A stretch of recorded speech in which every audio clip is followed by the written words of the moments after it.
আসসালামু আলাইকুম। পবিত্র মাহে রমজান আমাদের দুয়ারে আগত প্রায়।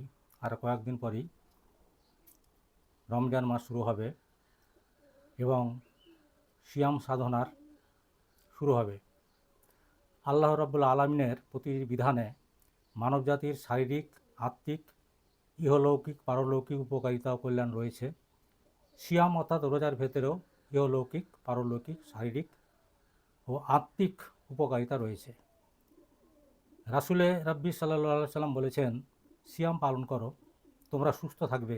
মুসনাদে আহমদ। সিয়ামের বা রোজার পারলৌকিক উপকারিতা। রসুল সাল্লাল্লাহু সাল্লাম বলেন, আল্লাহ রব্বুল আলামিন ইরশাদ করেন, সিয়াম আমার জন্য আর আমি নিজ হাতে সিয়ামের প্রতিদান দেব। সহিহ মুসলিম। রাসূল সাল্লাল্লাহু সাল্লাম আরও বলেন, রমাদান উপস্থিত হলে জান্নাতের দ্বারসমূহ উন্মুক্ত করা হয়, দোজখের দ্বারসমূহ বন্ধ করে দেওয়া হয়, আর সকল শয়তানকে করা হয় আবদ্ধ। সহিহ বুখারী।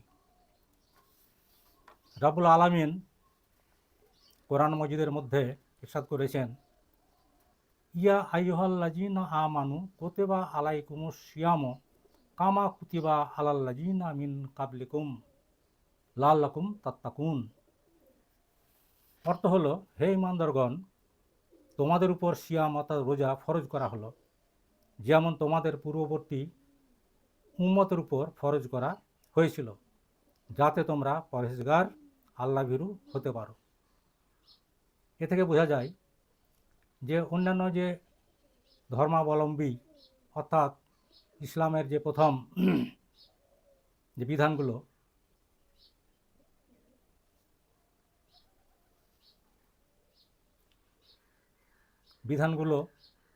যে সমস্ত রসুল সাল্লাল্লাহু আলাইহি সাল্লাম যারা এসেছিলেন তাদের উপরেও এটা ফরজ করা হয়েছিল। এখন আমরা দেখব যে এই সিয়াম সাধনার মধ্যে আধ্যাত্মিক, পারলৌকিক যে উপকারিতা সেগুলো আমরা বর্ণনা করব। সিয়ামের মাঝে রয়েছে আল্লাহর প্রতি সুদৃঢ় ঈমান রাখার সবিশেষ প্রশিক্ষণ। কারণ রোজা হলো গুপ্ত ইবাদত, যেহেতু মানুষ এই ইবাদতে মুনাফিকি রাখতে পারে না। ইচ্ছা করলে সে গোপনে খেতে বা পান করতে পারে, কিন্তু কোনো বান্দা তা করতে পারে না। রোজা হলো এমন একটি আন্তরিক ইবাদত যা বান্দা ও প্রভুর মাঝে একান্ত গুপ্ত। রোজা মানুষের কুপ্রবৃত্তি দমনে সহায়তা করে। রোজার মধ্যে রয়েছে আত্মসংযম এবং কুপ্রবৃত্তির দমন। রোজা সুচরিত্র গঠনের সহায়ক। মিথ্যা কথা বলা, চুরি, ফাসাদ, ফিতনা, চুগলি, পরনিন্দা, ব্যভিচার ইত্যাদি কুপ্রবৃত্তি থেকে রক্ষা করে। রোজা রোজাদারের ইচ্ছা শক্তিকে সর্বপ্রকার পাপ ও কুপ্রবৃত্তির স্পর্শ থেকে দূরে রাখার ট্রেনিং দেয়। এর শারীরিক উপকারিতা অনেক আছে, সেগুলো আলোচনা করব। রোজা অবস্থায় কমপক্ষে 16 ঘন্টা যাবতীয় খাদ্য গ্রহণ বন্ধ থাকে। এ সময় পাকস্থলী, অন্ত্রনালী, যকৃৎ, কিডনি, হৃৎপিণ্ড সহ অন্যান্য অঙ্গপ্রত্যঙ্গ বিশ্রাম পায়। ডক্টর শেলটন বলেছেন, উপবাসকালে শরীরের মধ্যস্থ শর্করা, প্রোটিন, চর্বি জাতীয় পদার্থগুলো স্বয়ং পাচিত হয়, ফলে গুরুত্বপূর্ণ কোষগুলোর পুষ্টিবিধান হয়। নোবেলজয়ী ডাক্তার আলেক্সিন বলেছেন, উপবাসের মাধ্যমে লিভারের রক্ত সঞ্চালন দ্রুত হয়, ফলে লিভারের কোষসমূহ আন্দোলিত হয়। ডাক্তার আইজ্যাক জেনিংস বলেছেন, যারা আলস্য ও অতি ভোজনের কারণে নিজেদের জীবনী শক্তিকে ভারাক্রান্ত করে ধীরে ধীরে আত্মহত্যার দিকে যায়, রোজা তাদের ক্ষেত্রে এই বিপদ থেকে রক্ষা করে। বিখ্যাত চিকিৎসা বিজ্ঞানী নাস্ট বার্নার বলেছেন, ফুসফুসের কাশি, সর্দি এবং ইনফ্লুয়েঞ্জা কয়েকদিনের রোজার কারণে নিরাময় হয়। ডাক্তার দেওয়ান এম আব্দুর রহিম বলেছেন, রোজা ব্রত পালনের কারণে মস্তিষ্ক স্নায়ুতন্ত্র সর্বাধিক উজ্জীবিত হয়।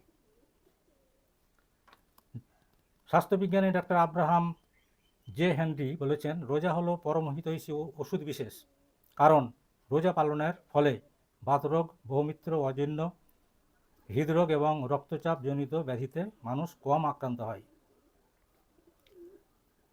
অনেকে মনে করেন কিডনির আক্রান্ত রোগীরা রোজা রাখলে সমস্যা হবে, কিন্তু আধুনিক গবেষণায় দেখা গেছে এটা ভুল। রোজা রাখার ফলে কিডনিতে সঞ্চিত পাথর এবং চুন দূর হয়। এখন জাপানি বিজ্ঞানী ইয়োশিনোরিও ওহশিমি বলেছেন, তিনি গবেষণা করেছেন এবং তাতে নোবেল পেয়েছেন অটোফেজি বা অটোফেগি সম্পর্কে। অটোফেগি হচ্ছে যে নিজেকে খেয়ে নেওয়া।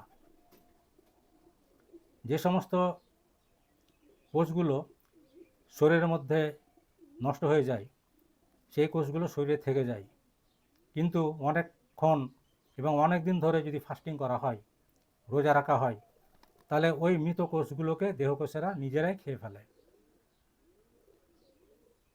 এটা কিন্তু দু একদিনের উপবাসে এটা হয় না, সম্ভব নয়। এটা অনেক দিন ধরে, অর্থাৎ 1 মাস সিয়াম সাধনা করলে পরে এই সমস্তগুলো ঘটে এবং শরীর সুস্থ হয়। অনেকগুলো এই কারণগুলো আছে। সেই কারণে আমরা